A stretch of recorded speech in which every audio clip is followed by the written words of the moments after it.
it started to kind of really pick up some momentum, and other small producers started popping up. And then it was really in kind of after 2000 that it really kind of just lit on fire, and then people started, going and going and going. And I mean, when we opened this, we started here. We bought the property in 2000 and opened. We built the taste room in 05, opened right at the end of 06. And when I opened this, there were 320 wineries in Oregon. And now here we are, 10 years later, and there's, we're 750 now, pushing more than that. So it's really gotten crazy. And then there's a lot of money coming in now. We have a lot of other producers. Kendall Jackson's coming in a big way. Wow. So Kendall Jackson's just, they bought two. They bought the winery across the street, Willackenzie. They bought another winery on the same ridge called Penner Ash. So it's becoming, certainly big business, but it's crazy competitive anymore. It just was. I mean, we started off, we were just on fire, and it's just amazing how many people have gotten into this field. Though it's absolutely crazy. So, just so you know, I tape the. We do a couple different things. Mm-hmm. We may use stuff, we may not. This is more for my notes in some cases. Okay. So make sure that we hear and we catch everything. And then are you okay if we video? Oh, yeah, absolutely. Okay. And if we can, we might want to walk up on the deck because at some point, because I can kind of point out places in the vineyard to you. Mm-hmm. Okay. It's got a good vantage point back there of the vineyard as a whole. So, and this is we're kind of right in, we're 2 weeks into bud break here, so I know, it's amazing. It's funny because we've had these really early bud breaks, very early bud breaks in the last 2 years. So people are very, they always get nervous when they see it come a little later. But this is really a very average kind of bud break. We've had some great years that started off with this. I mean, this is really typical, actually. So. And I don't even know how to use this thing. I'm trying. It may not work. Well, so here's what I want to do. This is a good place without the wind to do. We're going to do Facebook Live. Sure. So maybe let's talk about the wines for Facebook Live. Okay. All right. And then we'll have stuff for writing the article and the review. Sure. But let me. So I have learned not to put the description in until we post it. Yeah. So, but we can do live with Steve. Do you say Lutz or Lutz? Lutz, yeah. Okay, Steve. I gotta tell you, I think you gotta say something about your poor soils. Yeah. Because it's really interesting. It's a big part of what we do here. Exactly. Yeah. And it's fascinating how I think you can take something that other people might say, oh, that's a bummer.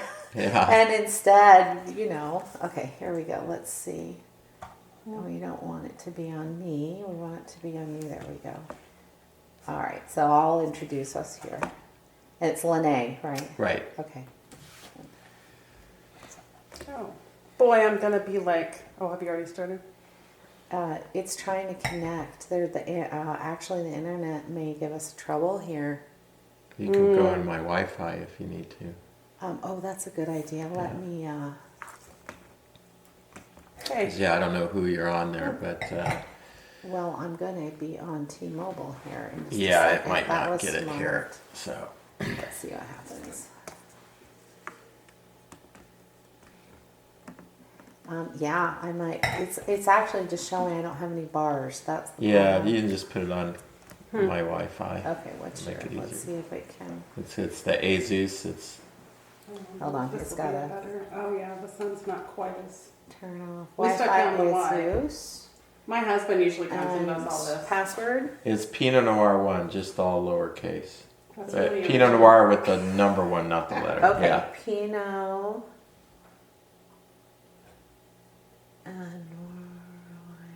And the number 1. Yeah. Okay, let's see if that connects me. Connecting. If I spell Pinot right.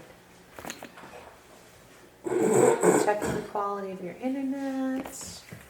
I love the They're sign. connected. Okay, let's go back to Facebook Live. And let's try it.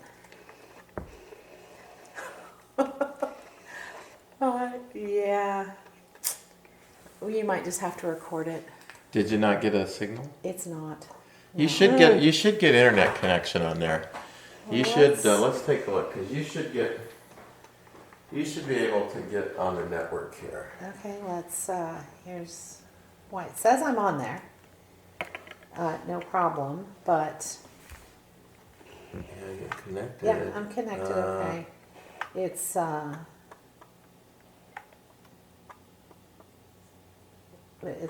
trying to connect. I like that sign in the background. I'm surprised. I mean, I wonder if it's just that. What about your phone? Oh, I don't know. site, because Yeah, let's try Micah's. I'm just It's- curious it if you've got other connection, like if you can get to another site. Oh. Hold on. It just picked up bars. And I moved it and it picked up bars. Let's do this again. And your trail. Nope, not that. Sorry, go back. Go back. And your trail. I need to get my notes. Okay, I have bars now, so this is good. Okay. Go live.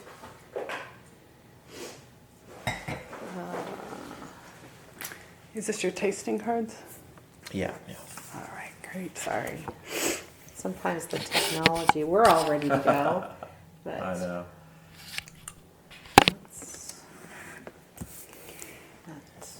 all right, that's done. So which one are we drinking here? The first one on the Okay. list. Yeah. Turn it around. All right, there we go. Hi, it's Elizabeth and Micah here with the Vineyard Trail, and we are with Steve Lutz from Lenne Estates, and we're getting ready to taste some wine. Hi, Steve. Hi. How are you? Good, good. So we were just talking about your soil. It's a great story. Very poor soil. We're actually on a isolated pocket of a soil called peavine, and peavine is really the county actually calls it the worst ag soil in the county here. And it's a very poor sedimentary soil, and most of it's found west of us in the foothills of the Coast Range. So there's very isolated pockets over here. The predominant soil here is called Willikenzie, which is very similar soil. Only difference is peavine it's a sedimentary soil like Willikenzie, full of siltstone and sandstone, but has less organic matter. So what it does is it limits the vigor in the vineyard, and any of the great wines in the world come from very low vigor sites with very poor soils. That's really what you want. And other than limiting the vigor, so what tends to happen in this vineyard is we get clusters that have very small thick-skinned berries on them, and these small thick-skinned berries tend to produce more concentration, especially mid-palate concentration. The other thing that the soil does, and this isn't just common to my vineyard, but it's common to a lot of vineyards in the Yamhill Carlton, although it's very distinct in my vineyard, is that this soil gives the wines kind of a mocha chocolate, some people say cola aromatic, been in every wine we've ever made. And I think that these sedimentary soils, you also get very black fruited wines. So we have really two major soil types. We have a lot of different soils here, but the real difference is the volcanic and the sedimentary soil, and they produce very different wines. I just want to give y'all a look at this wine. This is amazing. And I absolutely smell and taste the chocolate. Mm-hmm. Do you? Yeah, yeah. Now you mentioned thick skin, so that's a bit unusual for Pinot Noir. Well, Pinot is generally a thinner skinned variety than Cabernet, but in terms of within the context of that, we definitely would get smaller, thicker skinned berries in this particular site. Just because these plants are working so hard in this soil, canopy is very limited because of the lack of vigor in the soil. And so the plant's putting its carbohydrates, and the plant essentially wants to reproduce and spread its seed. So it's basically going to put more energy into the the clusters in the fruit, and it only has a limited amount of energy because of the lack of nutrients in the soil. That's interesting. It is so cool. So we're tasting a 2013 Lenne Estate Yeah, Pinot this Noir. is this all first the one. wines here are estate. They all come from this little 21-acre site. But this is one of our flagships. We call it Lenne Estate. We actually make about 9 different wines out of this small vineyard, all from Pinot Noir, although we do have a Chardonnay that's going to be out in the fall. But it's all estate, and this is from a very interesting, difficult vintage, the 2013 vintage. We had rain all through the harvest season, and so Not necessarily a good thing, right? no, but we really learned that you can really make great wine from vintages like that. It never shows well in the beginning. A year ago, I couldn't even drink this wine, but now it's starting to get interesting. And I think in another 2 years, you'll just savor it. I know exactly where this wine's heading because we've seen another vintage very similar with the 2007 vintage. Well, I really like it. It's very smooth. Yeah, It's it is. really smooth. Yeah. Often when I have a Pinot Noir, it gets me a little bit on the back of The my acidity, tongue. right. This has a lot of flavor, but it doesn't make my mouth water. Yeah, Yeah. I mean, Wow. these wines, whether it's from Burgundy or from Oregon, Pinot Noir is really not. It's not best in the beginning of its life. It's best in the 5th to 10 year, at least the Oregon Pinot Noirs, the 5th to 10th year after the vintage. And some of these wines will last 20, 25 years. Ooh, that's So nice. these can be very long-lived wine. I wouldn't recommend people age wine generally, Oregon Pinot Noirs that Right. long, but some of them will last that long. So I just had a 32-year-old bottle of wine a year ago, and it was amazing how intact it was. Right. So From the Oregon. from right? Oregon, Yeah. but these wines really start off. I mean, that acid needs to be there, but in the beginning, especially on a cooler vintage, they're very difficult to enjoy young. But that acid is kind of glue that holds the wine together, and eventually these wines turn into these silky, velvety, rich, aromatic wines. But you have to the only way to get there is through bottle age. Right. Well, listen, y'all, if you want to taste more of the wines here at Lenne Estate, I think you should come up here and do a tasting. But before we sign off, tell us a little bit about how you got here. What's your story? Yeah, just been in the business for a long time. Packed up my car in 1984 and moved to the Napa Valley because I started drinking wine and thought, well, that's what I want to do with my life. So I moved to Napa and I started working in the cellar a little bit. Then I started managing tasting rooms, and just one thing led to another. Eventually made it to Oregon, but I started even though I was in Napa Valley, I always had a fascination with Pinot Noir. So in 1986, I started making homemade Pinot Noir from a vineyard in the Carneros area, and did that every year. And I had a tasting group, and we would always taste Pinot Noirs. And then my wife and I moved here in 1998, and her father died right after that. Left her a little bit of money, and that's really what got the ball rolling. Now, we read in your online information that you knew this was the place, and before it was even up on the market. Yeah, very lucky to find this piece of property. It was a great story. Yeah, lucky to find it. It was. I worked with a woman. I was consulting in another winery, and we were looking for property, and been looking about 8 months. And one of the women I worked with said, "Well, these friends of mine are thinking about selling this piece of property." So just this property would have been snatched up in a heartbeat had it gone on the market. But so I said, "Well, I want to come take a look at it." And so I walked up here on a Sunday morning and set foot on it 15 minutes and called the person who owned up and asked him what he wanted for it. And by the end of the day, we were signing papers. So, it was meant to be, right? Yes, it was meant to be. Absolutely, yeah. That is yeah. incredible. And how did you come up with the name Lenne? So the winery is actually named after my father-in-law, who was an Englishman. When he left my wife a little bit of an inheritance, that got the ball rolling, and so I really wanted to use him in the marketing, and so his name was nice. Lenne, and we couldn't call it Lenny's Place, so Lenne sounded a little bit better. So that's what. That's what good we call it. karma. Whiny, Good doesn't karma. it? Exactly. Absolutely. Exactly. So he's on all of our labels. Is that a profile of Yeah, him by that's any a chance? profile of him when he was about my age. Wow. That so, is so cool. Yeah. That is awesome. Just, I want to tip it up a little so y'all can see the full thing there. And it changes the color. Did you have a local artist or something, or where in the world? No, I did you... just basically I just had a sheet metal company etched the laser etched the logo into a piece of sheet metal. Wow. And then I rusted it and mounted it. So we just have some lights behind it. So. It's very elegant. It's pretty neat. Very elegant. And I hear that if we can wrangle an invite for homemade pizza from you, we're pretty lucky. Yeah, we That's do. the word, folks. I did. I was in the pizza business for 5 years, so we do have a wood burning pizza oven here.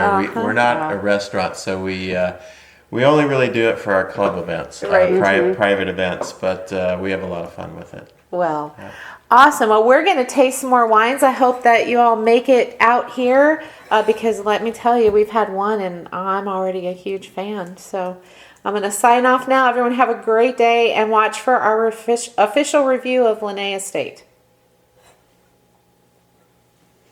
Good acoustics in here. Yeah. Very it's nice good. when it's not quite yes. Until you get a ton of people. so busy. Well, and Oh it's my so gosh. much harder. We had an event here about 3 years ago. This is an addition. We used to have a wall right here. We have a little tasting room, and then we added this about 3 years ago. And going the first year we added it, we had a Thanksgiving event in here, and it was deafening because of all the stone and Right. the cement. So I made some of these sound absorption Yep. panels. They just got some cellulose insulation in them, and we put Helps. cellulose under all the tables, and so it helps a lot. It Right. helps quite a bit. You're kind of handy to have around. You make pizza, you make I salad. built the Signs. tables, did all the rock work in And he here. makes wine. Come on. We got to take him home with us. acid stain. Okay, this is floor, really so- this is really good. I mean, I actually Yeah, how and much do you so 45 for this one. And if you would have had this wine a year ago, you wouldn't have. I mean, a year ago, I couldn't drink this wine. I Right. could drink it, but I couldn't like sit and enjoy it. But they're starting to really come around now. So now I'm tasting the 14s, and the 14s are a totally different animal. I like that. Lenne, the sweet speaking. Happens at the winery stays at the winery. Ooh, I like that. We should get a picture of that. I can't What's because that? mine. Oh, that sign. What happens one? at the Oh, I winery just stays. did. Oh, you did. Yeah, Okay. took two of them. So this second one, this is a 14, and you'll see that it's quite different now. I mean, this is a fruit-driven vintage, Ooh, smells completely different. Yeah, it's and this is my $30 wine. It's made the same, grown the same. It's all estate fruit. It's just a selection, and interestingly enough, with bottle age, it comes closer to the quality of all my other wines. It's the same pedigree really, but we wanted to have a $30 price point Right. wine. It's kind of our introduction to what we do here. So That's nice too. And what makes this $30 versus the other 45? it's just, all I do is basically I make a huge separation. So I go through and taste, barrel taste, and then when I like one wine better, I basically make a huge separation between this and the Lenne Estate. And then from the Lenne Estate, I further separate some single clone wines, and then we do one five barrel blend that's the best barrel from each clones. So basically it's just a quality separation because some parts of the vineyard are going to give you something better than other parts of the vineyard, and so all I'm doing is looking for that by Right. tasting. So and then when I find it, I separate it out. And, Isn't it fun to taste for a living? Yeah, it's not bad. Yeah. It has its moments, Yeah.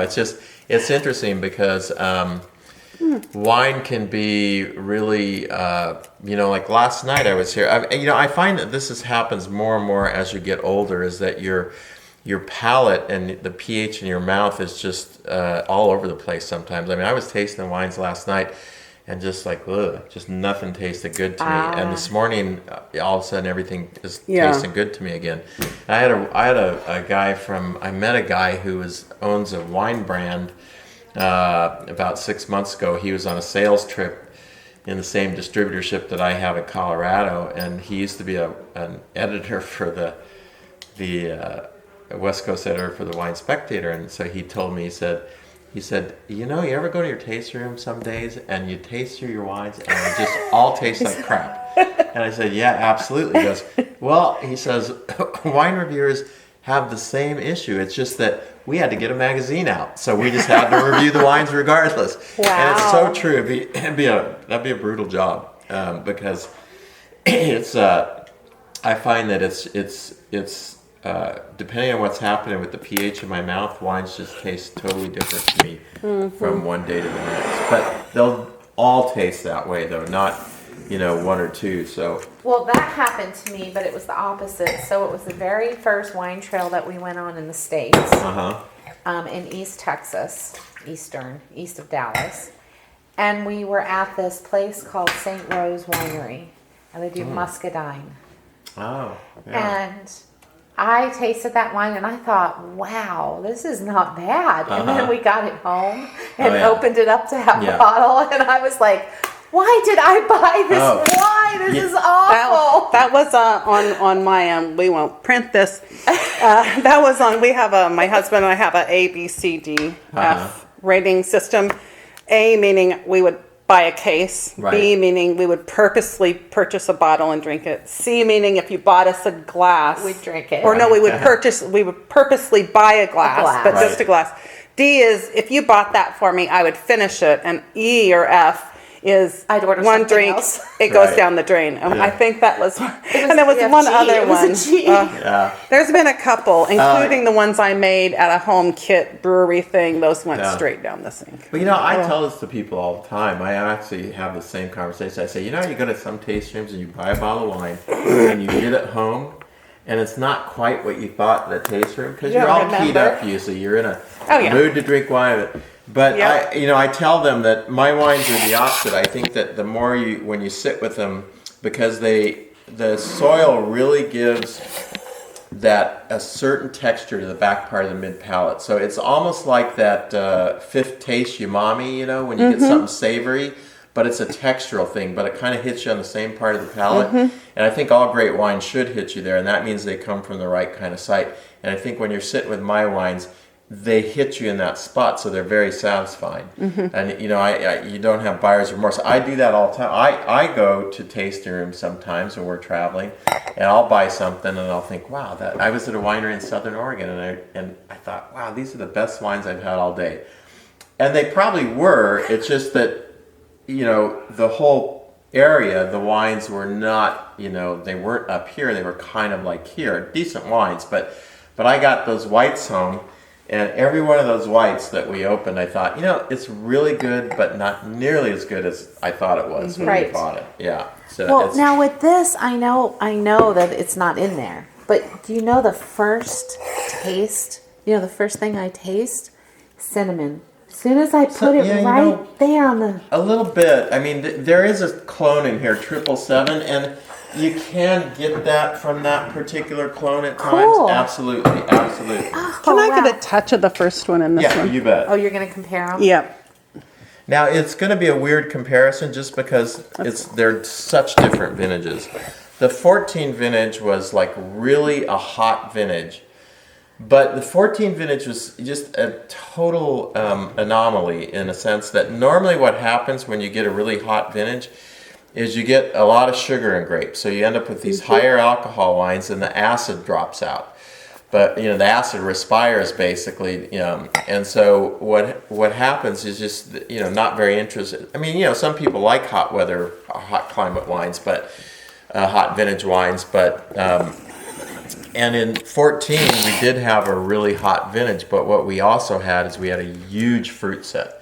So everybody here was hanging more fruit than they ever had. I mean, a huge fruit set, and there was no reason to drop fruit in 14 because it was an early vintage, and so you knew you'd have plenty of time to ripen it. And so everybody left it on, and I'll tell you, it just played in perfectly to the vintage because the plant could not respire the acidity, and the sugars didn't go up because there was just such a volume of fruit. So, Can you go back and explain that for me? So we've heard about dropping fruit a lot Right. and kind of understand the concept. But so and which makes sense if this was a hot year, this just feels like it has so much more body to it and so much more complexity. How does This first one, the 13? Yeah, yeah. For me, it does. But how does the dropping the fruit? You said you didn't need to drop the fruit because you knew that they would all have chance to ripen. What did you? mean by Yeah, it's that? just that in cooler years, you know, you only know you have so long before you're going to have to pick fruit, especially if you start late. So if you start late, you know, you say you set X amount of fruit on the vine. Well, the vine's not going to have enough sun throughout the growing season, especially if you're in a cooler year, to ripen it all. So years ago in Oregon, they didn't drop much fruit in hardly any vintage. For one, because they couldn't afford to, and they didn't have, even if they could afford it to in terms of the price they're commanding for wine, it was expensive just to drop the fruit, to have a crew go in and drop the fruit. Right.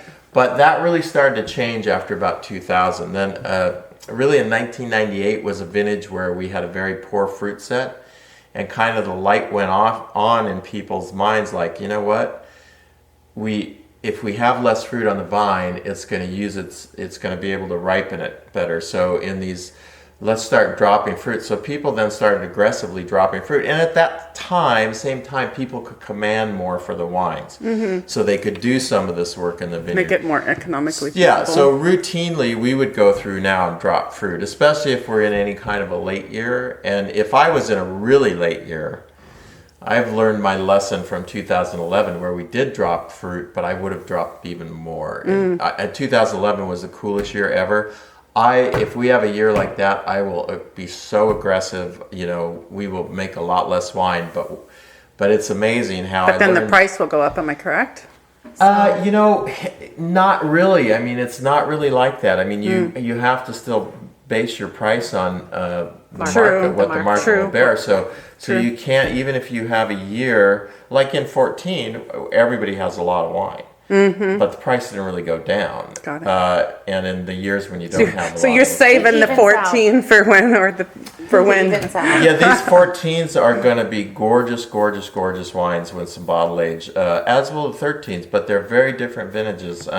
They taste very They're different. very to me. different, yeah. And I got to get one more wine that I've got in back here. Hold on a second, and we'll pour you another 14 here. He was really great on camera.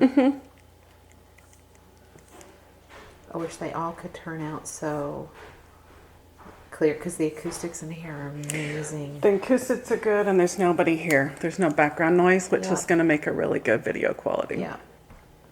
Look at him. Ouch. It's already got 5 views. That's Brian, great. Tom Joe, and Carl.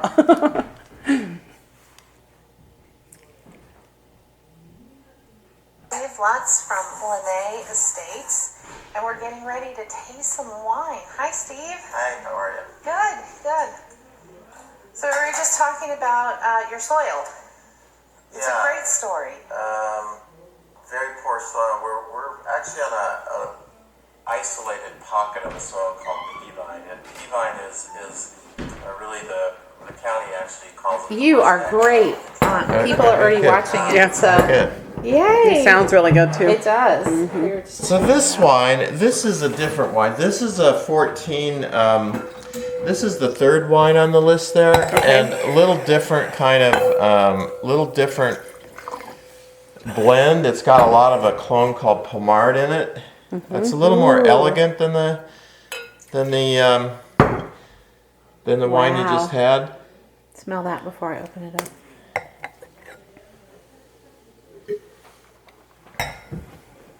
Smells good. Smells different. Different again. The clones have a different kind of. Definitely a different. They have different fruit profiles. So some clones are more red fruited, some clones are more dark fruited. This particular Pomard clone that's in this one is one of the first clones planted in the Willamette Valley, and still one of the best clones. It's got a lot of depth of flavor to it. Get this kind of Bing cherry. almost a floral note. Yeah, I think this is Ooh. Ooh, that one's good. definitely. It's kind of been my go-to wine lately. I've been drinking a lot of this. I just like the balance of it.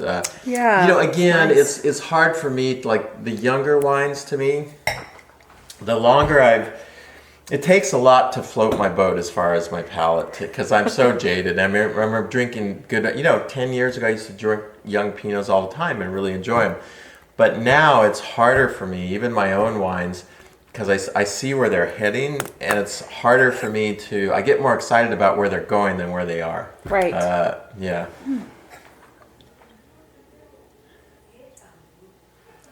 Yeah, I smell floral, which is really cool to smell floral. It's like, oh, you almost don't want to say it because it's supposed to be in a white, not in a red, but Yeah, no, But you it's get there. definitely floral in wines. Actually, in the Dundee Hills, where it's volcanic soil, those wines are very floral. I mean, you get a lot of this rose kind of petal quality in some of those wines. A lot of Parma violet kind of stuff. So that's beautiful. That's my favorite so far. yeah, I like that. I really like that wine. It's so that's got all 5 clones, but it's heavy on Pomard. It's about 47% Pomard. And this wine, Pomard. I We smell- just took our WSET2 exam, and when I hear these words, You I'm know thinking, what he's talking about? I do now, and I'm thinking Good Pomard idea. because I used acronyms for everything. Right. So Pomard, mind you, Was. killed somebody that killed my dog on the west bank, or the west bank of the whatever. See, you've already forgotten, but the river, the Rhine, Rhone. No, the the- river. What's the river? well, The Mosel? east bank and left Rhine. bank. The right bank and left bank. On the left bank, my dog died because now you might something. be thinking of Pomerol. Maybe that's what I'm Pomerol, thinking of. yeah, because you're thinking of the That's what I'm Gironde or thinking whatever, of. the river that runs through Bordeaux. But I could still Yes. get it right on a Yes. multiple choice question. Because it starts with it, and I remember Yes, yeah. he pommeled Palm, him. yes. He pommeled him for killing There my you dog. go. Yeah, so that's good. You got the that's so Pomerol. much to remember. Why I'll not have- just Oh, it's remember the crazy. word? No, It's like- it's no, nuts. no. You Okay. got Now this wine is, so we're skipping around a bit here. So Okay. this is the Pomard that's at the bottom of the list Okay. here. So Okay. this is 100% Pomard. And this wine is really, it's got a lot of bundled in it. I think it's a little more closed than the previous wine.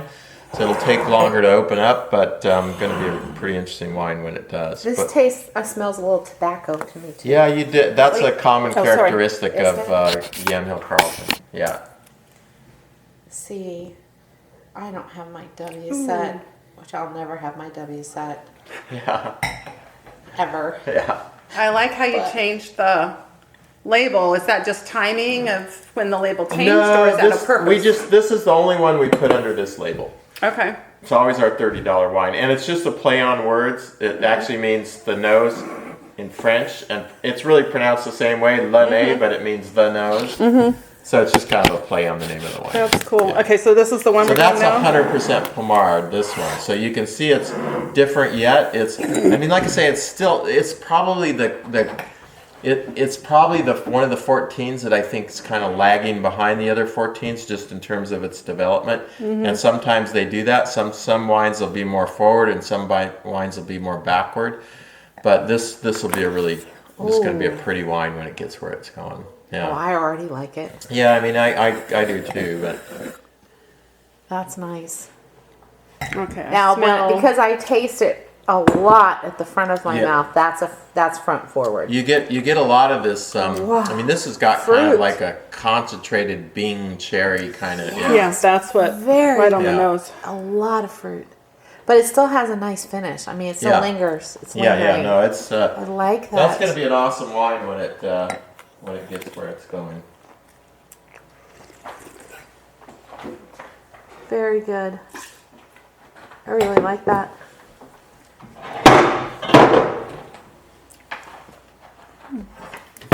That is good. And you see a really red fruited clone. This clone is this is a clone called 114, which is very red fruited. Yeah, we got the crew here today. What they're doing today is they're going through the vineyard and they're basically selecting the number, like where all these little shoots are coming out. They're basically taking some of those shoots off because we only want to leave so many shoots per cane. Right. And then they're rubbing the buds on the trunks because they just turn into suckers. And so if you let them turn into suckers, then you got a real issue. Here it's just they can just rub them off. But once they turn into suckers, then you got to go cut them off. You know, so which is much. So they harder. just take a gloved hand and go down and it pops them and they're done. Yeah. And then they won't rebud? Or do you have to do that You'll every still get some suckers. You'll still get some suckers, but this is going to nip most of them right now. that's But they won't smart. come back, is what I'm saying. If you Yeah. once you Not the nip ones them. that Some of there still will push some suckers out. Okay, Yes. okay. But, But in the those biggest buds that majority- are gone. Yeah. Okay. But there's still some latent buds under there that'll push suckers out. Yeah. Huh. Yeah. I have to smell that one again. I like the. Smell something on the nose on that. Yeah, Pomard? I think I don't know Pomard what is, it is, really but- complex. I just think it's a very complex clone. that? So I really like that clone. A lot of winemakers love that clone.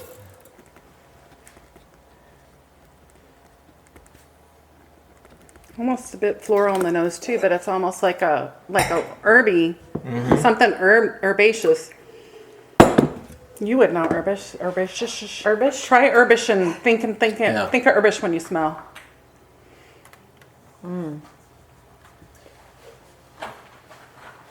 It smells like my garden. Okay, well there you go.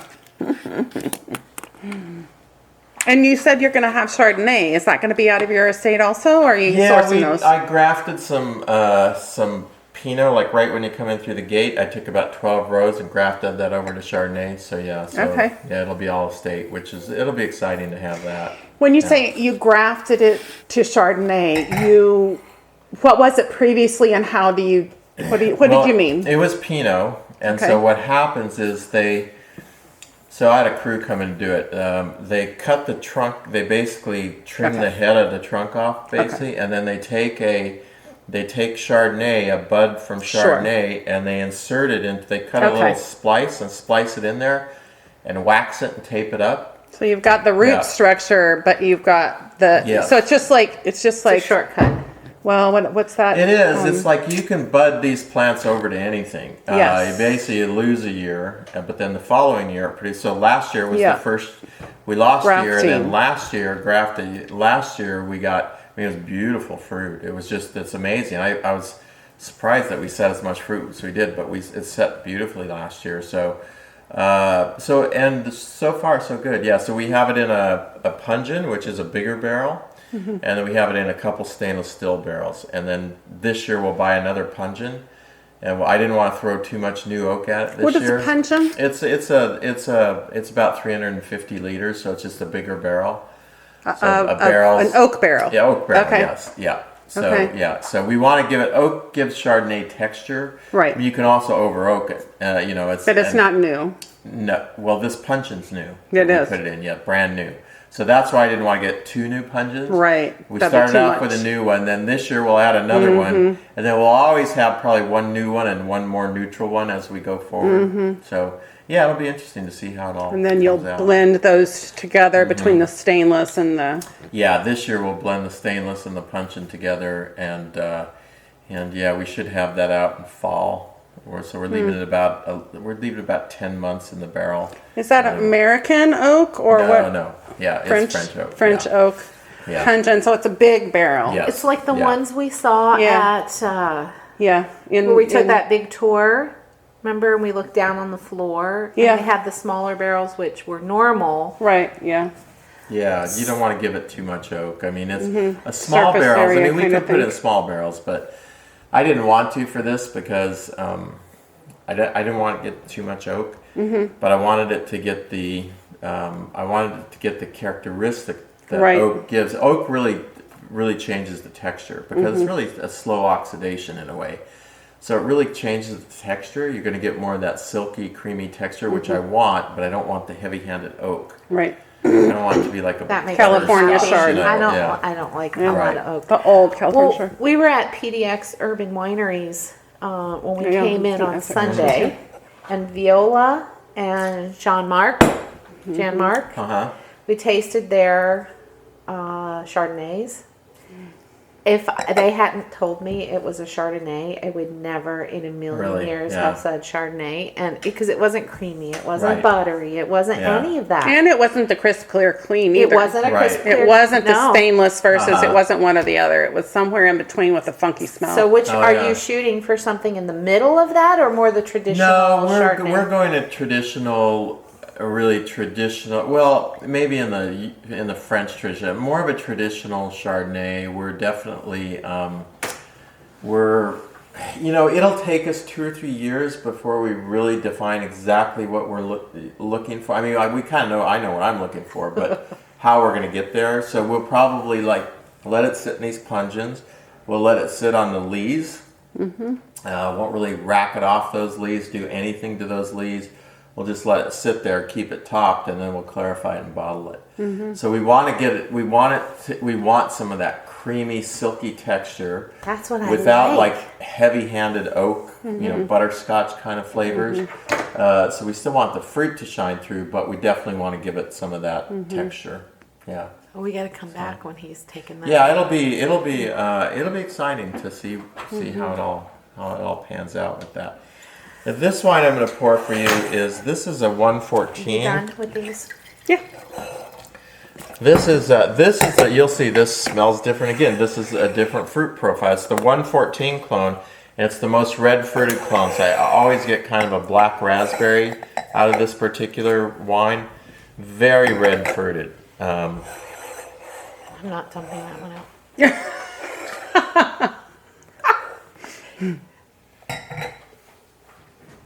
Oh,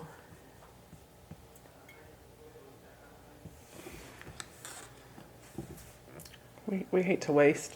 Yeah. that's why we share a glass. It makes sense. It's a lot of wine. I mean, I got raspberry for sure.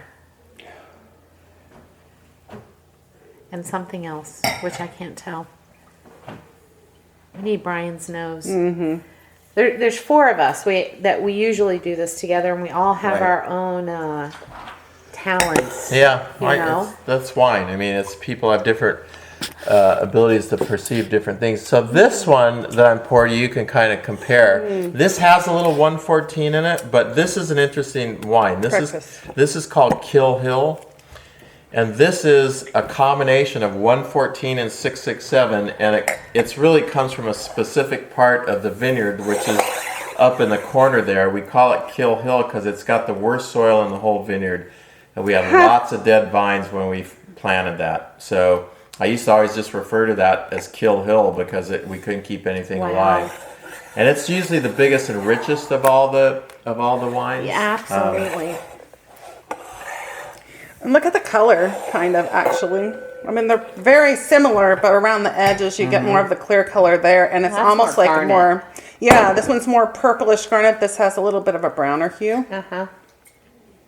just a tad.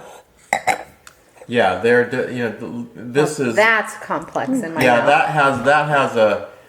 it has the 114, but it also This is has very this clone earthy. called 667, and 667 is a big, powerful Very kind earthy. So this one lingers. So this one actually lingers more on different parts of my mouth than the other ones. Well, The it's, other it's ones- the most tannic. That's It's got more tannin because again, these are the smallest, thickest skin berries in Right. the whole vineyard. So it always has a little more tannin, but this tannin always adds to the richness. So the other wines kind of catch up to this with bottle age, but in the beginning, this always starts off being the richest wine. Oh, that's my favorite. My new favorite. Yeah, it's a lot of people. That's their favorite. It's That's pretty good. easy And wine those to- tannins, they're Yeah. definitely there and the most pronounced of all, but they're still so balanced with everything else in Yeah. acidity that Yeah, they're it's- not over. They're not It's definitely. cloying. I and- agree. It's definitely got that richness, and it's not like a you want mouth to finish that drying. one? Yep. I knew you would. I'll swallow that. I can always tell.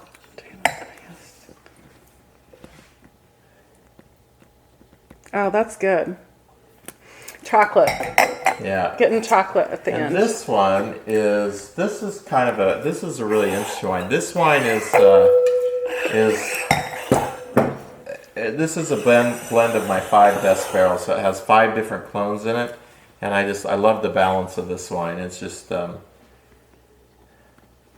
Which one's this? See, I get cinnamon again out of this.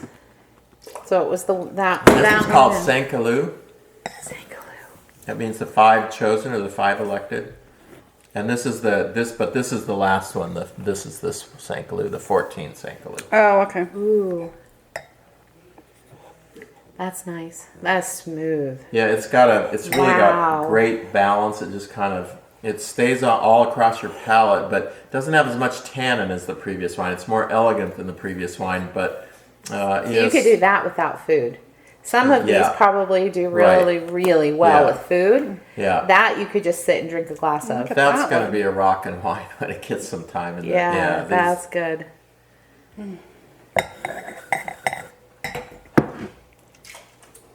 Now, so here, I know you know this, I don't know this, but I thought when you blend like that, you call it a cuvee.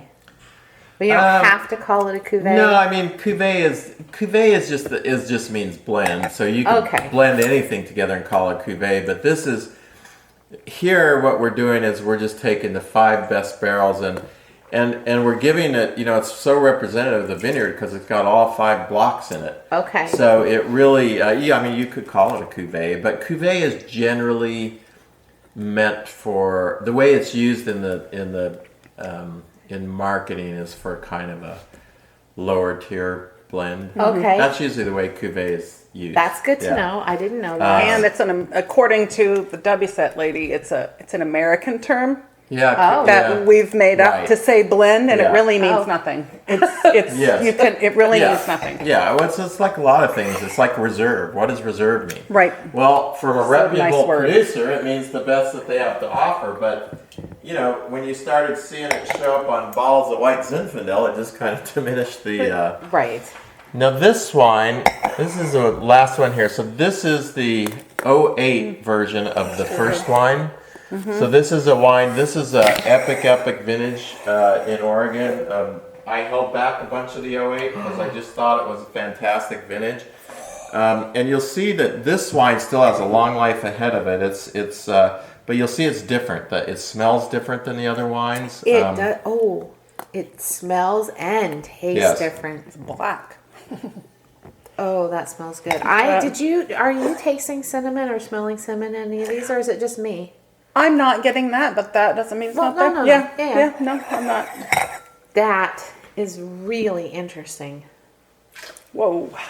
What I love about this wine, it just has a long finish on it. Wait till you taste it.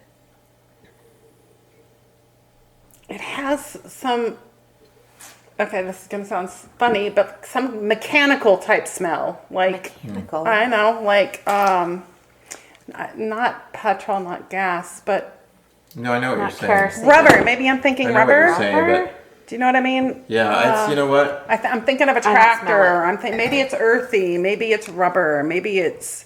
I don't smell it. I'm going to give you a different glass. I think what you're smelling is slight oxidation. Am to I? be honest with you. I just got my second sip there. Here, I'll give you a different. Okay, this is a good example of, which is really interesting. So Didn't you just open it? No, so what happens here is I have a nitrogen or an argon system that basically I have a tap system for some wines, and it pumps nitrogen in as you tap wine out of there. I don't smell But and this is the first week I've had it, but this is the first.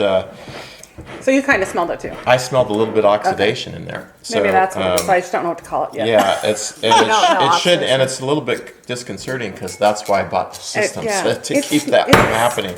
It smells. It reminds me of mechanical. Yeah, I think that's oxidation. Don't that's say what it that is. in the article. Yeah, I don't won't. think that's a good thing. it's a. Unlike It's a when we slight were in bit the of Finger oxidation. Lakes, we Yeah. smelled kerosene, Yeah, and Rieslings. and they were very proud of the fact that their wine smelled like Yeah, that kerosene. Riesling will smell like that. Now, see, you'll smell this. You'll smell the difference here. So, you'll smell the difference. Smell that. Totally different. I didn't smell it, so Oh, gone. it's gone. Gone. Okay. Wow. Maybe you'll Okay, smell let it. me But try try it. to don't get. Well, that one's not wearing it. that really shouldn't. Yeah, Supposedly, totally gone. and there's still pressure in there, so it's interesting. I popped the pressure, but Smell it? Now I smell it. The Yeah. Oh yeah. I just don't know what to call it yet. Well, I want to see if I can taste My it. That's a good- synapses. that's a good example of oxidation. Kind of nutty now that I think of it. Yeah. It's that nutty That's- kind of. that's- Okay, I can taste. Can you taste the I can difference? taste it. I just can't smell it Yeah, like you it's- can. This tasted. Sometimes. Oh yeah. Well, that's not good. Was this an expensive system? I mean, not that. I mean, it's $400, but you It shouldn't shouldn't have do that. that. So, which is interesting. But we'll see. And not for your most expensive bottle of wine. Yeah, Let's don't do that, right? Well, I mean- it's been sitting there for 2 weeks. Oh, it Oh, smells But much better. the idea behind the system is that that shouldn't matter. You know, it should keep it because it's putting argon in there. So well, we saw those at the conference. One of the Mm-hmm. conferences we went to, they had their system there, and that's what they were saying Oh, is this that is beautiful. you can keep this open up to 6 weeks yes, yeah, or longer, but they're very 6 weeks, but. yeah. It shouldn't taste like that. So I'm a little bit. I mean, it's not even when you have argon in there. You're still going to get that. That's why that we were using this thing called a Coravin. You ever seen these? Yes, yes. So I didn't, but I have customers that say, "Oh no, you can leave them for 6 months." Well, we had a wine here 6 weeks that was totally oxidized after using this, and it was half full. Ah. And so I thought, Yeah, no, that's that's just not working. And also, these cartridges are very small and expensive. So Yes. so we went away from it, and that much- was as much as this. Yeah. How much traffic are you getting here in your tasting room? Depends on, we start, like Saturday we were really busy. It just depends on the day.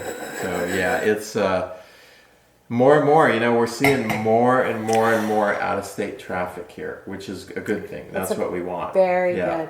Yes. So, I mean, we have been for the last 7 years, but it seems like in the last 3 years, it's just really gotten it seems like we see as much out of state traffic as we do local traffic. Well, this is You know. becoming a thing. Yes, yeah, which is good. And we caught that wave when we started our Right. company because people are looking for where do I go? And what we have found is that the story, which is why we really like to get you telling your story. There's so many people that write about wine. But it's when people connect with you, Yeah, absolutely. they'll buy your wine because they've connected with Yeah, you. and absolutely, and it's great when people. I mean, we love to have people out. When people come, they really connect when they're here. Yes. Yes. And so I work every Saturday. I'm in the taste room, and usually on Wednesdays I'm in the taste room too, unless I'm traveling. But Saturdays I'm always in the tasting room. It's just because it's our busiest day, and it makes the most sense to me Right. to be in the tasting room that day. So Well, it's important to us. We go with the small to medium sized vineyards. Right. These are the people we want to tell their story because they don't have $1 million to hire a production team to come Right. in and right. make this huge video, spread, and it's growing. It's growing as Good, we good, yeah. talk more and more to other. So we go to the Wine Bloggers Conference every year. Right. And we've gotten to really know a lot of those people. So when we publish our stuff, they pick up on it. And now we've got Nice. this great little network. Booming. Right. So, Nice. Yeah. Nice. Yeah. Well, that's most of our business here. It's funny. Our business is really is a lot of word of mouth. But I'll tell you what I have incredibly strong here is the trade. So other people at other wineries really send me a ton of business. because there's a lot of people that Good. have wineries that really like my stuff. That's And so that's we awesome. we always do a trade. We usually do a big trade party every year, which is getting a little bit out of hand because we do a trade party, and it's funny when you do a trade party here. What happens is it's kind of customary. People always bring a bottle of wine, to say Right. thanks for hosting, blah blah blah. Well, most people, which is don't operate like me. Most wineries, they'll say, "Oh, thank you very much," but they want to. It's their industry party, so they want to expose them to just what they're doing. So they just the wine goes on the back counter, and then they're just pouring their own wine. Well, we don't do it that way. I think it's why this party's gotten such a reputation. Basically, when they bring a bottle of wine in, we pop the bottle of wine right then and there, and we just set it on the counter here. So, literally, we've got this whole counter just filled with all these amazing wines from all over. And then we put on a really big food spread. We fire up the pizza oven, and it's really a fun party. I mean, I have people that for the last 3 months saying, "When's your trade party?" But it's getting a little out of hand because literally, there's So this year I'm nervous, even though so in Oregon you have to be licensed to serve yourself or to serve wine. All right, so all the people who come here, they have licenses, so they can serve themselves. So, and you're not supposed to serve people that are visibly intoxicated. But they're drinking wine. So I'm not sure how that works. So this year I'm really nervous about it because just the liability. I don't want anybody to go off the property and get hurt. Yeah. So I'm trying to really encourage everybody this year. Everybody. Now I spit the whole night and I still get a little buzzed because there's so many wines here. Yeah. So I'm really trying to encourage everybody this year. We're going to have multiple we're going to have individual dump buckets for everybody. We're going to have a bunch of them. I'm going to have signs everywhere. Spit. There's too many, we're just going to get people to try to spit because it's just, there's just too many wines. And you don't open this to the public. This is just for trade. Yeah, it's just for people that work in tasting rooms, essentially. Right. Yeah. And I just get a ton of business from these people, and people really like our stuff. And we open up a lot of our own wines. We open up everything we have. Right. So people really like that, and it's a fun party. Yeah, it's a fun party, but it's it's a good party. Yeah. Oh, well, we could go upstairs, and let's go upstairs. And if you want to go upstairs, because it just gives you a good vantage point. Yes, If you want to take a this one's camera, mine. take a camera, Okay. and then we'll. You don't want this last And sip? then we'll come back down here, and I have a little lunch for you. So, That is so That's sweet. nice. so you guys can sit out on I'm the going to deck save and this enjoy then, and that. I'll drink that with my wine. That's a good idea. Me too. I have to bring Are this. you bringing camera? Because I have mine. No, I'm not. I'm just going to shut this off. And Oh, okay. I'm going to bring camera, but not this. Okay. Whatever. I don't know how to do it. Tom Joe is our videographer, photographer usually. Brian does Twitter while we are touring. I'm usually with the four of us doing the interviewing. Me and Micah and I do the interviewing. And so we're without our two guys. Yeah. They let us on the loose. And, yeah. So that's why we're. We've had such a cold winter here. This is one of the first. We're just finally getting some over upstairs. This is just we put this deck up there. Oh, hold on. We're over 85. Just started to plant some stuff up here.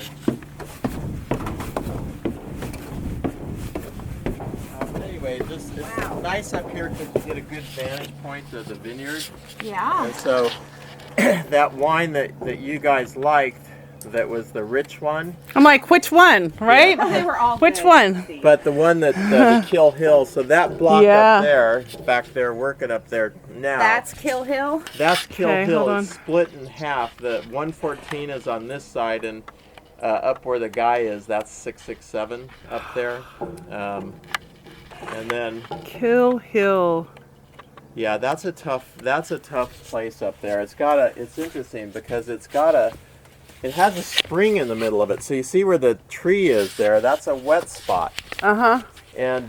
which kind of drains out into this ravine over here. But boy, once you get, it's wet up there now, but once you get in the summer, the place is like moonscape up there. It's crazy. You just think, how could anything grow in this soil? Really nasty stuff. And this over here, that's the pomard block up top where the little pump house is there. Yeah. That's pomard. And then we've got over here. Now, pomard, isn't that on hills in Europe? It comes from the village of Pomard in Burgundy. Yeah, so Pomard is the clone, and that's where it comes from. Yeah. And then here we have the first 6 rows are actually more 114, and that's where the 114 came from. And then we roll into 115. We have a 115 here, which is very nice. And then towards the gate is 777 and the Chardonnay down there. But so this is all south facing here. So the rows are pointing, so we're facing due south here, which is kind of what you want to be. And we go from basically about 424 feet in elevation to about 585 at top. So the sweet spot is between 300 and 600 feet here. And so all the best vineyards, in Oregon are on these steeper south-facing slopes with poor soil. That's what really makes for great wine here. So I suck at directions and all that, and why south-facing? Why is that important? Because you're going to get more sunlight here. So all of our rows are planted north-south here because the sun comes east-west. See, the whole thing's exposed. So the fruiting zone is exposed to the sun. Oh, the fruiting zone. Yes. Duh. Yeah. Okay, get it now. Okay. The fruiting zone's exposed to the sun. It's that piece. Yeah, and that's the critical part of it right there. Okay. So, in places like Napa Valley, it's all done east-west because they have more sun than they need. So, but here it's different. Yeah, here we're trying to maximize sun. In Burgundy and France, all done the same way. Yeah. So it surprises me because isn't it not overcast a lot here? No. So summertime. So this weather like we're having today. We'll have mix between this and then we'll get like Wednesday or Thursday. We're supposed to get showers coming back, and then the weekend it'll be more like this. Oh, so it goes back and forth. May is back and forth. June can be a little bit back and forth. But the temperature goes up. Right. And July and August are like 85 this. degrees and sunny every day. I mean, it's pretty rare that and we how get. cool do you get at night? We'll in go the down, summer? We'll go summer times. We'll go down into the high 50s, mid to high 50s. Okay, so you do get Good that temperature. diurnal. But then we could have a week where we'll have days. I mean, we could have a week where we have 3 or 4 days over 100 degrees. So, But then I it didn't still know it goes got back that down at hot. night. well, it goes back down, but on those days doesn't go back down as low. It'll go back down to the low 60s. Yeah. Yeah. So, but generally, and then September comes and September cools down. But beautiful. Usually Septembers are beautiful. They're like mid 70s and cool, crisp nights, and that's really what makes great Pinot here, Right. because everything slows down. And the fruit can hang on the vine because in July and August it's warm here. It's warm. Yeah, we get warm and it's beautiful here. I mean, the summers in Oregon are the best. There's no place you'd rather be in the summertime. Yeah, I mean, it is beautiful. You pay for it sometimes. Like this year, we've just been inordinately wet. I've been here since '98. This is the worst year I've ever seen. That's what we've It been was hearing. just wet and cold. But now we're getting back. This is very typical. May. You could have a 90-degree day in May. And so, but this is very typical, mid to high 70s, very sunny, and then we'll get couple days of showers, then it'll go back to this. It works like that in May. It kind of goes back and forth. So Now, is this your property over here too? no, that's saffron filled. Okay. So they're on the are yours. lower part. Okay. It's actually a good site. I mean, I actually looked at that site before. I looked at that site probably 4 months before this site. And I can remember looking up that hill and saying that would be perfect. And that was my mistake. I mean, I should have found out who owned this and sought them out. But we were kind of looking at a bunch of different properties, and that was really reasonable back So in you 2000. would bought both? What's that? You would have bought both? No. No. I thought that was a good site, but I was really looking for. I thought that was a B site. I was looking for an A+ site, and so I was really looking for one of these steeper hills, and But that, I mean, that was appealing back then because it was really reasonably priced. But Right. but it's interesting because let's go back. We can go back down. But the guy who, so first this guy came from New Jersey and bought that, and gosh, it was so funny because he came with his wife, and I just knew it wasn't going to work because he was like all gung ho and all these plans, and he owned a wholesale fruit and vegetable business. How far do yours does he? So mine go down. So mine just go to the mine just go. There's a fence right here. Okay. So you can see those other Yeah. posts are newer. They're different. That's somebody else. There. Okay. Yeah, this is a whole big property. It used to be a 340-acre cattle ranch, and so this company called Precept Wines, who's owns a lot. They're a Washington-based company. They develop big vineyards in Washington. Now they've come to Oregon, and it's kind of funny. I mean, these sites are really good next to us. I mean, they're like mine. But then they planted all the way down on the valley floor here. I mean, look, this stuff down here will just be crap. They don't know. That'll be crap. They Well, don't know. they should know, but I think they just want had the the fruit? land, and they sell a bunch of fruit, and they're not making real high tier wines, so it probably works for them because they think, hey, you know what? We'll use this in all of our low tier wine, and Right. but these sites are really good. These are going to be great sites next to us. That site over there is really going to be awesome too. That's when they plant that. They own Right. that as well. That's going to be an awesome site. How many acres do you have here? So it's a 21. acre site. 21. Yeah. And was it what was here before? It was just a bare piece of ground. Perfect. Yeah, there Okay. was nothing here when we walked up. There was no road, no nothing. So it was Okay. Now, is that your place up there? no, that's our neighbors. So Okay. that's kind of our property line up there. So you don't live on property? No, but we have I mean, I stay out here a lot. Yeah. Do you have a couch someplace? Yeah, we have an apartment upstairs. Okay. So yeah, I stay out here. I stay out here probably 4 days a week now. It's almost like it's your child. Yeah, well, it really is. I mean, these vines are getting old now. It's our 17th year with the vines, so yeah, they're getting some age on them and starting to produce some really interesting wine. Yeah. Remind me, I didn't get this on tape earlier. When did you buy the property? So we bought it in 2000 Okay. and started planting, and we bought it in 2000 and started planting in 01. Okay. And then we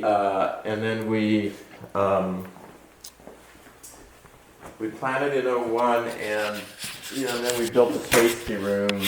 We started right at the end of 05 and kind of finished at the end of 06. Mm-hmm. Yeah. So yeah, it's been nothing but fun. It's it's really, I'll tell you, it's been a lot of work. It's just because I've done so much to the vineyard myself and to the tasting room myself, and it's it's amazing how much stuff we've done. I mean, we've built a lot. I've gotten involved in building a lot here. I mean, I did a lot of interior work on this. And, This is gorgeous. we built this arbor.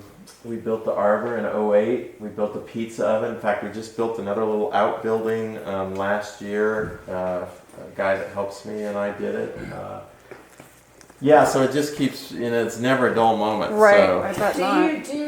Do you bring do you do music? Do you try and have community events here? No, you know what, we don't. So what we do is we do occasionally music for club events, but generally we don't do a ton of music here. It's we have a relatively small setup here, so we can only do so much. And music is, there used to be a lot of restrictions on what you could do from that perspective here, because this is still an ag community, and there still are a lot of restrictions. Like you could not have, well, at least up until a couple years ago, you couldn't just have a Saturday night concert, for instance. Okay. Yeah, it's changing a bit. There are some wineries that are doing some stuff like that, but you still have to be careful. There's a really restrictive use permit here. Okay. Because it is a big part of an ag community. And so, for instance, if you wanted to come buy a piece of property and put a vineyard on it, you have to have like $80,000 of agriculture income for at least 3 out of 5 years before you can get a housing permit. And there's a minimum type of acreage you have to have. Yeah, because it's, they're trying to, the county's really trying to keep the integrity of agriculture here. So it's always a balance, but now wineries are a big part of agriculture here. So we've gotten some more leeway now, but in the beginning it was pretty restrictive. And do you have plans to do a tasting room somewhere else off-site? No. Yeah, we want people to come to the site. Okay, all right. Yeah, it's a lot of people do tasting rooms in Carlton and things like that. But for us, we're more about, come see us, get to know us. Yeah, absolutely. Yeah. What is that's good. These are questions that we asked to put in our article when we did the review. What is your tasting fee? $15, which is refundable with any bottle purchase. Okay, so, and that gets you the top ones right yes, here? And then if they want, they can piecemeal and pay for the bottom ones. And then if they buy a bottle of that, we refund that as well. So. Any type of tours or anything? No, there's not a lot to tour, we don't have a winery here. So, yeah. And you have a wine club? We do, yeah. We have I took a picture of it. Okay. Yeah, we do have a fairly, for a small winery, fairly sizable wine club. So we're actually at about 420 right now in our club. Mm-hmm. And we're when we get up to about 550, we're gonna close it and just we don't because we can only take so much, and we don't really need more than that. So we're hoping we kind of get there this year. We're working on that. Where do you make your wine? I make it at a winery called Owen Rowe. Oh, okay. It's a winery I've had a really good relationship for a while. Can you just hold this against the wood? Mm-hmm. Like that. I think that'd make a really great picture. Not being familiar. There we go. I'm gonna crop that down. Thank you. Yeah, we make it at a place called Owen Rowe. They're an interesting winery. I have one of the biggest Owen Rowe cellars in the United States, I'm sure, because I've been collecting their wines for 10 years. But they're a really good high-end producer. They make wine here, which in Newburgh, which is where I make my wine. But they also have a winery in Yakima, and a lot of their wines are from Yakima. So they make Syrah and Cabernet and those type of wines. Why don't you make it here? Is it because you use their equipment? It doesn't make sense to put capital into a small winery. Right. It's capital. It's very expensive. Mm-hmm. Having said that, we were trying to raise money and still kind of are. We really had a big push for it a couple of years ago. We're trying to raise money to do a winemaking facility, but what the idea would have been, it would have been a custom crush facility. So it would have been where we make other people's wine because we're a little, But you're not making yours at a custom crush. You're just. I am making mine at another custom crush. Owen Rowe is really a custom crush facility for me. Yeah. So, but we'd like to have a custom crush facility here where we can make our own wine, but have other people as a way to pay for it. Yeah. Because we're a little, less than 2,000 case producer, and it makes no sense to put the capital into. So are you still moving in that direction, or? We are. I actually am trying to look for so what we did is we actually formed an investment, and we actually registered as a security in Oregon a couple of years ago. So I worked with a couple of attorneys, and it took us 6-8 months, so we came up with this investment, and so we have everything there. And we got to about $600,000, but I needed $1 million.